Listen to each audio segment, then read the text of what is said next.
નમસ્કાર દર્શકો, વૈદિક જ્યોતિષશાસ્ત્રના વિશેષ કડીમાં આપનું હાર્દિક સ્વાગત છે। જો તમે રાશિ કન્યા છે તો તમે લગ્ન કન્યા છે તો આજનો આ વિડીયો તમારા જીવનની દિશા બદલી શકે છે। જૂન 2026નો આ મહિનો બ્રહ્માંડના ગ્રહ મંડળમાં એક અત્યંત મહત્વપૂર્ણ અને ક્રાંતિકારી પરિવર્તનનો સાક્ષી બનવા જઈ રહ્યો છે। આ કોઈ સામાન્ય સમય નથી, આ એક એવો સંક્રાંતિકાળ છે જે તમારા ભૌતિક અને આધ્યાત્મિક જીવનમાં એક નવો સૂર્યોદય લાવશે। મિત્રો, આ મહિનાની શરૂઆત એક અદ્ભુત આધ્યાત્મિક ઉર્જા સાથે થાય છે। 15 જૂન 2026 સુધી જ્યેષ્ઠ અધિક માસ ચાલુ રહેશે, જેને આપણે પુરુષોત્તમ માસ અથવા મલમાસ તરીકે પૂજીએ છીએ। આ સમય દરમિયાન બ્રહ્માંડમાં કોઈ સૂર્ય સંક્રાંતિ થતી નથી। જ્યોતિષ વિજ્ઞાનમાં તેને સ્પિરિચ્યુઅલ પોઝ એટલે કે આધ્યાત્મિક વિરામ કહેવામાં આવે છે। બ્રહ્માંડ આપણને આંતરિક દોટમાંથી થોડીક ક્ષણો રોકાઈને આંતરિક શાંતિ, ધ્યાન અને સ્વ વિશ્લેષણ કરવા માટે પ્રેરિત કરે છે। કન્યા રાશિના જાતકો માટે આ આધ્યાત્મિક વિરામ તેમના ભવિષ્યના રોડમેપને તૈયાર કરવા માટે વરદાન સાબિત થશે। તો ચાલો જાણીએ કે જૂન 2026માં કયા ગ્રહો તમારી રાશિને કેવી રીતે પ્રભાવિત કરવા જઈ રહ્યા છે। દર્શકો, જૂન 2026ની ગોચર સમયરેખા પર નજર કરીએ તો ખ્યાલ આવશે કે આ મહિનો ઉર્જાનો અને તકોનો મહાસંગમ છે। કુંડળીના 11મા ભાવમાં એટલે કે લાભ ભાવમાં એક સાથે બહુવિધ શુભ ગ્રહોની યુતિ થવાને કારણે સમૃદ્ધિના દ્વાર ખુલશે। આ ગોચર સમયરેખા પરથી સ્પષ્ટ થાય છે કે જૂનનો મહિનો તમારા લાભ ભાવને અત્યંત સક્રિય કરી રહ્યો છે, પરંતુ 29 જૂનથી બુધ વક્રી થઈ રહ્યું છે, જે દર્શાવે છે કે આપણે ઉતાવળમાં કોઈ નિર્ણય લેવાના નથી। ચાલો હવે આ ગોચરોની તમારા જીવનના વિવિધ ક્ષેત્રો પર શું અસર થશે તેની વિગતવાર ચર્ચા કરીએ। નાણાકીય અને આર્થિક દ્રષ્ટિએ જૂન 2026નો મહિનો કન્યા રાશિના જાતકો માટે સુવર્ણ અક્ષરે લખાનારો સાબિત થશે। તમારી કુંડળીમાં 11મો ભાવ એ આવક, ઈચ્છાપૂર્તિ અને અણધાર્યા આર્થિક લાભનો ભાવ છે। 2 જૂન 2026ના રોજ દેવગુરુ બૃહસ્પતિ કન્યા રાશિના 11મા ભાવમાં ઉચ્ચના થઈને પ્રવેશ કરશે। જ્યારે પણ કોઈ સૌમ્ય અને શુભ ગ્રહ પોતાની ઉચ્ચ રાશિમાં લાભ ભાવમાં બિરાજે છે ત્યારે તે અટકેલા નાણાં પાછા અપાવે છે અને નિયમિત આવકમાં અદ્ભુત વધારો કરે છે। બીજો મોટો ધડાકો 8 જૂને થશે, જ્યારે ભૌતિક વૈભવનો કારક શુક્ર પણ 11મા ભાવમાં પ્રવેશ કરશે। આનાથી કન્યા રાશિના જાતકોની કુંડળીમાં એક અત્યંત શક્તિશાળી ધનલક્ષ્મી યોગનું સર્જન થશે। જૂના રોકાણોમાંથી તમને અપેક્ષા કરતાં ઘણું સારું વળતર મળી શકે છે। જો તમે શેર બજાર અથવા રિયલ એસ્ટેટ સાથે જોડાયેલા છો તો 2 જૂનથી 31 ઓક્ટોબર સુધીનો સમયગાળો લાંબા ગાળાના આયોજન માટે શ્રેષ્ઠ છે, પરંતુ સાવધાન, જ્યોતિષશાસ્ત્ર આપણને સાવચેતી પણ શીખવે છે। 29 જૂને બુધ વક્રી થઈ રહ્યો છે। આ વક્રી બુધ છેલ્લી ઘડીએ આર્થિક દસ્તાવેજોમાં વિલંબ કરાવી શકે છે। વળી રાહુ 6ઠ્ઠા ભાવમાં હોવાથી કોઈ પણ પ્રકારની લોભામણી સ્કીમો કે સટ્ટાકીય પ્રવૃત્તિઓથી દૂર રહેજો, નહીં તો મોટું નુકસાન થઈ શકે છે। હવે વાત કરીએ આપણી કારકિર્દી અને વ્યવસાયની। આ વર્ષે શનિ મહારાજ તમારી કુંડળીના 7મા ભાવમાં સ્વગૃહી થઈને બિરાજમાન છે, જે દર્શાવે છે કે તમને સફળતા માત્ર કઠોર પરિશ્રમ અને શિસ્ત દ્વારા જ મળશે। 7મા ભાવનો શનિ ક્યારેક ભાગીદારીના ધંધામાં ભાગીદારો વચ્ચે અવિશ્વાસ કે તણાવ ઊભો કરે છે, પરંતુ ચિંતા ન કરો। 2 જૂન અને ગુરુ ઊંચો થતાં જ તેની અમૃતમય નવમી દ્રષ્ટિ 7મા ભાવ પર પડશે, જે શનિની નકારાત્મકતાને શાંત કરશે અને ભાગીદારી સંબંધિત તમામ વિવાદોનો અંત લાવશે। 15 જૂને સૂર્યનારાયણ 10મા ભાવમાં એટલે કે કર્મ ભાવમાં પ્રવેશ કરશે, જ્યાં તેમને દિગ્બળ પ્રાપ્ત થાય છે। જો તમે સરકારી નોકરી કરી રહ્યા છો અથવા મોટી કોર્પોરેશનમાં કામ કરો છો તો આ ગોચર તમને પદોન્નતિ યાની કે પ્રમોશન, સન્માન અને નવી સત્તાઓ આપશે। રાહુના 6ઠ્ઠા ભાવમાં હોવું એ પણ શત્રુ અંતરયોગ બનાવે છે। કાર્યસ્થળ પર તમારી વિરુદ્ધ થતા કાવતરા કે પોલિટિક્સ ધ્વસ્ત થઈ જશે અને તમારો વિજય થશે। માર્કેટિંગ, કન્સલ્ટિંગ અને મીડિયા ક્ષેત્રના લોકો માટે આ સમયગાળો આંતરરાષ્ટ્રીય સ્તરે ચમકવાનો છે। કન્યા રાશિના મારા વાલા વિદ્યાર્થી મિત્રો, તમારા માટે જૂન 2026નો સમય ધ બિગ વિન એટલે કે મહાવિજયનો કાળ સાબિત થશે। શા માટે? કારણ કે દેવગુરુ બૃહસ્પતિ પોતાની 5મી અમૃત દ્રષ્ટિ તમારી રાશિના 5મા ભાવ પર કરવા જઈ રહ્યા છે, જે બુદ્ધિ, જ્ઞાન અને શિક્ષણનો ભાવ છે। આ દ્રષ્ટિથી તમારી એકાગ્રતા, શક્તિ અને જટિલ વિષયોને સમજવાની ક્ષમતામાં અદ્ભુત વધારો થશે।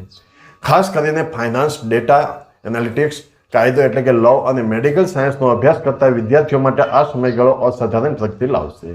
સ્પર્ધાત્મક પરીક્ષાઓની તૈયારી કરતા વિદ્યાર્થીઓને આ મહિનાના મધ્ય ભાગમાં સુખદ પરિણામ મળી શકે છે। જેઓ ઉચ્ચ અભ્યાસ માટે વિદેશ જવા માંગે છે તેમના માટે 15 જૂન પછી વિઝાની મંજૂરી મેળવી અત્યંત સરળ બની થશે। બસ 29 જૂન પછી વક્રી બુધને કારણે પરીક્ષાના ફોર્મ ભરવામાં અથવા દસ્તાવેજો સબમિટ કરવામાં કોઈ ઉતાવળ ન કરતા। પરિવાર અને ગૃહસ્થ જીવનની વાત કરીએ તો 15 જૂન સુધી પુરુષોત્તમ માસ ચાલુ હોવાથી ઘરમાં ધાર્મિક પ્રસંગો, હવન અથવા મંત્ર જાપનું વાતાવરણ રહેશે, જે નકારાત્મક ઉર્જાને દૂર કરશે. પરિવારના સભ્યો વચ્ચે વર્ષો જૂના મતભેદ ઉકેલાશે અને પરસ્પર સ્નેહ વધશે. ખાસ કરીને કન્યા રાશિના જે નવપરિણીત દંપતીઓ સંતાન સુખની રાહ જોઈ રહ્યા હતા તેમના માટે 2 જૂન પછી ઉચ્ચના ગુરુની 5મા ભાવ પરની દ્રષ્ટિ સંતાન પ્રાપ્તિના શુભ સમાચાર લાવી શકે છે. 21 જૂન સુધી મંગળ 8મા ભાવમાં હોવાને કારણે ક્યારેક પિતૃપક્ષ અથવા જમીન મિલકત બાબતે નાની મોટી ચર્ચા ઉગ્ર બની શકે છે. પરંતુ 21 જૂન પછી મંગળ ભાગ્ય ભાવમાં પ્રવેશતા જ પારિવારિક શાંતિ સંપૂર્ણપણે સ્થાપિત થઈ જશે. ઘરમાં નવું વાહન અથવા પ્રોપર્ટી ખરીદવા માટે જૂનનો ઉત્તરાર્ધ સર્વોત્તમ છે. કન્યા રાશિની મહિલાઓ માટે જૂન 2026નો મહિનો આત્મસન્માન અને આર્થિક સ્વાયત્તતા લાવવાનો સાબિત થશે. 11મા ભાવમાં ગુરુ અને શુક્રની આ યુતિ fashion designing, beauty products, literary art અથવા કન્સલ્ટિંગ ક્ષેત્ર સાથે જોડાયેલી સ્ત્રીઓને અસાધારણ સફળતા અપાવશે. સમાજમાં અને ઓફિસમાં તમારી બૌદ્ધિક ક્ષમતાની પ્રશંસા થશે. માતૃપક્ષ તરફથી અથવા વડીલ સ્ત્રીઓ તરફથી આ મહિને તમને આર્થિક સપોર્ટ મળી શકે છે. જેઓ સિંગલ છે અને લગ્ન માટે યોગ્ય પાત્ર શોધી રહી છે તેમના માટે ઉચ્ચના ગુરુની કૃપાથી પ્રતિષ્ઠિત અને સંસ્કારી પરિવારમાંથી સંબંધો નક્કી થવાના પ્રબળ યોગ બનશે. સ્વાસ્થ્ય બાબતે કન્યા રાશિની મહિલાઓએ 21 જૂન સુધી બ્લડ પ્રેશર અથવા હોર્મોનલ અસંતુલનનું ધ્યાન રાખવું જરૂરી છે, કારણ કે 8મા ભાવનો મંગળ થોડો ઉગ્ર રહી શકે છે.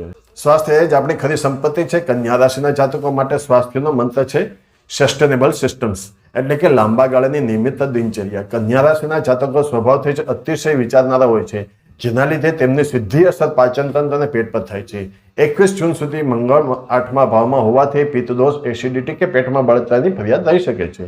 આ દિવસોમાં મસાલેદાર ખોરાક ટાળવો અને વધારે માત્રામાં શુદ્ધ પાણી પીવું હિતાવહ છે.